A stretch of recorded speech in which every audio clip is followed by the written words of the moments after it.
This is Maria Mejia. And this is David Pataki. I don't know if my hand's getting cut off there, but it all changes. It's all changing here. I don't know if we're. Anyways. You're just too tall, David. Too tall for my own goods. But, you may be a small package, but you are full of so much information. I am so happy to be partners in co-hosting this live event with you today. Yep, and we hope everyone out there watching live and the recording later on has had an amazing first week of the new year. Happy New Year! Woo! Lots of explosions going on. Fireworks, right? Not very colorful, but you got the gist of it. Yeah, the gist, the idea. So we are continuing on our, helping you get in the mindset of the new year, new, business planning and all that other fun stuff. So today we want to throw out the question, what is your financial success matrix? We kind of use that as our version of what are your KPIs. Do you also want to explain a bit more of why we call it a financial or a success matrix? Well, it's a matrix because we have to look at different numbers. There's 3 to 5 specific KPIs that you can do every month, every day / week / month that helps you hit your standard. And if you've heard us before, we like to use the word standard because that's something that you're going to hit. A goal, if you want to set a revenue goal, and that's something that you try to hit, whereas a standard is something that you're going to hit, and you need to know what those 3 to 5 KPIs are that you do every week, every day, every month, that's going to ensure that you're going to hit that standard. Now, just contrary to popular belief, KPIs, mostly people think of numbers, right? Like how many units have I sold? What's the profit on that? What are my sales ratios? All that kind of stuff. That is certainly part of it. But when it comes to how we look at it as the financial success, as the success matrix for that month, it's also what are the key activities that you need to do every day, every week, every month to also ensure that you're going to hit those standards. Yeah, so for example, obviously your KPIs can include, your revenue goals. It can also include, your prospecting goals, your client retention goals, but as well as, how's your branding doing? How's your social media doing? If you have a goal of either, buying a place in the future, like are you reaching those milestones that you need to be able to buy that place, like 6 months down the road, a year down the road, as well as, how are you doing personally in your business? Do you feel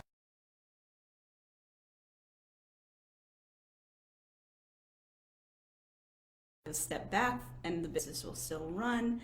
So there's many different aspects besides just the financial numbers that you can have as a KPI.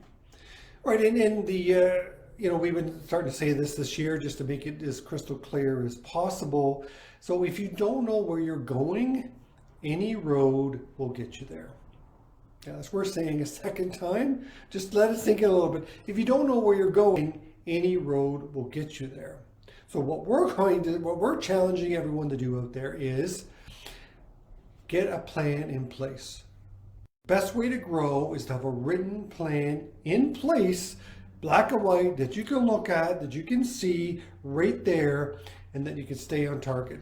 Now that plan is going to include what those monthly targets are. It could be a weekly target, monthly target.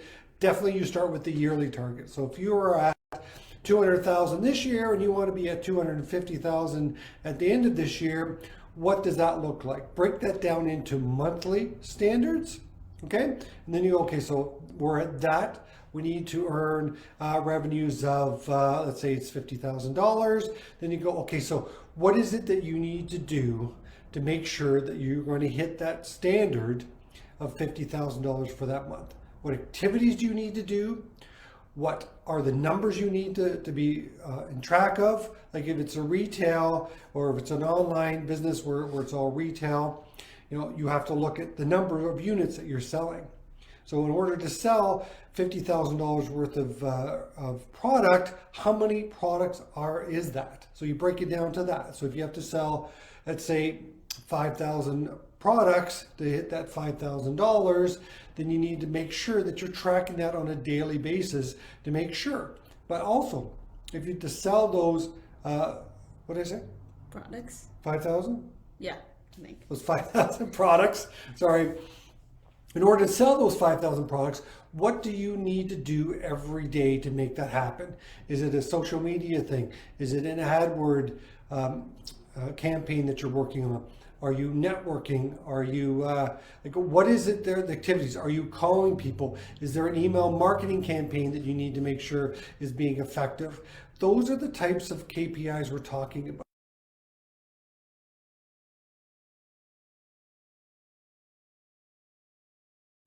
But what are the 3 to 5 key things, activities, or indicators that you need to do all the time to make sure that you're going to achieve that standard? Remember, I'm going to harp on this, yes, because we're going to make it a standard, not a goal.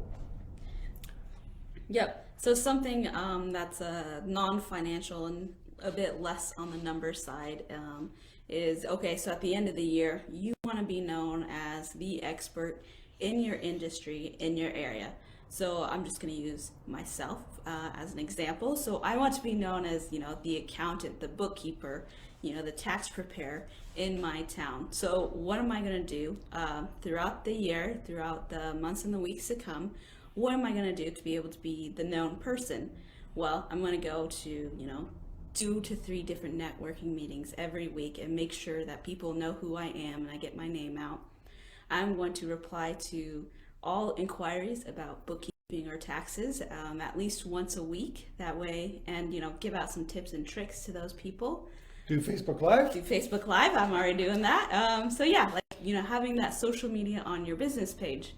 Our goal is to post different coaching and bookkeeping accounting tips on our page and on our groups at least once every day. Obviously we have wiggle room to skip a day.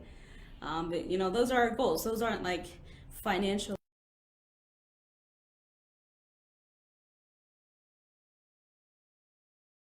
goal of what are you going to do every single day. I'm going to post on social media. I'm going to reach out to different people, different businesses every single day to try and make myself more known in the community. Right, and you've got a couple of tax workshops that are coming up as well. Check out your FS Matrix page for that. Make sure you check it out, because the last thing you want to do is pay more tax than you need to. And Maria has got it all figured out, which is all the techniques. I want to say tricks, because they're not tricks. They're actually tricks are for kids. The tricks are for kids, not the cereal. No, we're talking about not tricks, but there are definitely strategies that you can use. Some are known, some are a little bit known, and some are maybe you haven't even heard of before. And they're all legit, of course. But see, she's got those workshops, so she also knows, okay, if I need to be, like she said, the go-to tax bookkeeper accountant in her area, what does she need to do? So that's her target, okay, or her standard.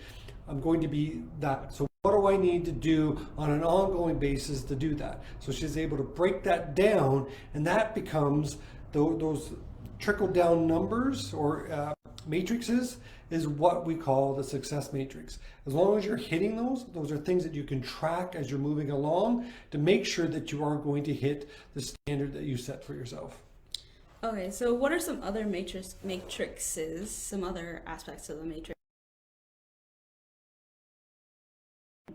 Our personal branding, our business branding, as well as revenue goals. What are some other aspects of the matrix? Well, it could be cost savings, improving your profit margin, right? There are 2 profit margins, right? There's the gross profit margin and there's the net profit margin. And both of those can be affected by cutting costs. So when you're talking about the gross profit margin, that is your revenue minus the cost of goods or services delivered, right? What does it cost you to do that? So are you able to look deep into that? Are you able to find a supplier that's able to offer it to you a little bit cheaper? Is there material? We talk a lot about the gas or the landscaping business. So if you just walked into the local gas station, you're going to pay whatever the market price is. But there are areas, or there are opportunities where you can buy in bulk, and you just have to have a storage area, a storage tank, so you can buy that in bulk, and you buy it when it's at its lower amount. So you keep track of that. So that's one way a landscaper could be able to cut the cost of goods delivered, or whatever you want to call it, service delivered. There's that side of things. And then for the net profit, that's when you're talking about the overhead, the stuff that happens on an ongoing basis, whether you do a sale or deliver a product or not, right? So you look at your cell phone bill, you look at your, maybe even just your gas for going around to do sales, right? What is your internet package? What does your insurance look like, right? That type of stuff you need to look at. So you could give yourself a goal or the standard of, my profit margin is at 28% right now. I want to be at 32%. What do I need to do to get that from 28 to 32%? And then you can figure out the matrix from there and hit your target or your standard. A final one that I kind of want to hit on is your employees. So here in Ontario, we've been hit pretty hard right now with lockdowns and things like that. I know other locations in other provinces and other countries are being hit as well. So what is your goal that you want at the end of the year? Do you want to be able to keep all of your employees, which I'm assuming you do if you have any? Well, what can you do throughout, especially throughout, this week and this month to come? What can you do to make sure that your employees stay? I know a lot of businesses, employees are just jumping ship, but one business that I know, they have as much communication as possible with their employees. They send out emails and text messages to them saying, hey, we know situation's hard. Here's what we're doing to try and mitigate it. Like, here's what's happening right now with us financially. We might not be able to help you right now, but here are some government programs that you can access, and they give their employees that direct link and that direct information. That way the employee feels like they're more valued, and they'll be more likely to stay with that employer, knowing that, okay, the employer has my best interest and knows what I'm going through. So having that as well in your matrix. Yeah. Right, and a good point there, Maria, and I just want to touch on that with the expectations. Business, there's a lot of different areas of business, but definitely managing expectations, whether it's customer, client expectations is one thing, but also employee, staff expectations. If you're able to manage those expectations, you will do so much better to move your business along.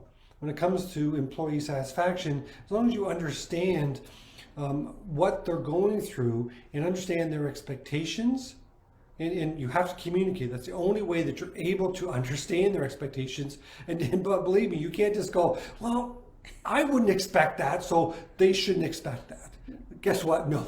Wrong thing to be thinking about. You need to be communicating with them, because there's a number of different personalities out there, and the different personalities expect different things from the same employer. So you've got to make sure you understand what motivates them, what their expectations are, so that you can communicate what you're doing to help them understand and be more comfortable in whatever situation it is. Yep. So, do what you can. Everyone's going through a hard time. Reach out to anybody. You have a giant support system around you. Feel free to reach out to us as well. We are here for you for all your financial questions and your other business questions. So like, share, subscribe. Make sure you follow us here on Facebook and YouTube and all the other social medias, because we love giving out lots of information. Right, and there's I talked about there's the tax workshop coming on. We'll talk a bit more about that next week. But on next Tuesday, or the what day is it? The 11th, I believe it is. So the 11th, Tuesday the 11th in the morning, we have a business building ready to crush 2022 business workshop. Love for you to join us. Just go to our Facebook, go to our events, sign up. Love to see you there. We've got a couple bonuses for you. There's no cost to get there, but you're going to get a book. You're also going to get 90 minutes free with myself, and then we've got the secret bonus that we're loving to share, or we can't wait to share with them. It's an awesome bonus. It's something that Marie and I are working on. You know, it's way bigger. It's going to bring more value to all our clients. We'd love for you to join us at this workshop so we can, so you can learn some stuff, plus receive all the bonuses that we have for you. Yep. So we will see you all either at the event or next time here on Facebook Live.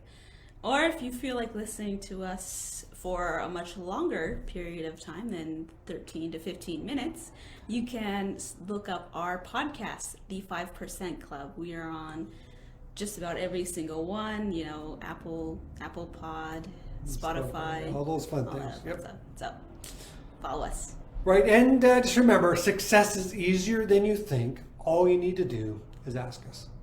So we'll see you later. Bye. Cheers.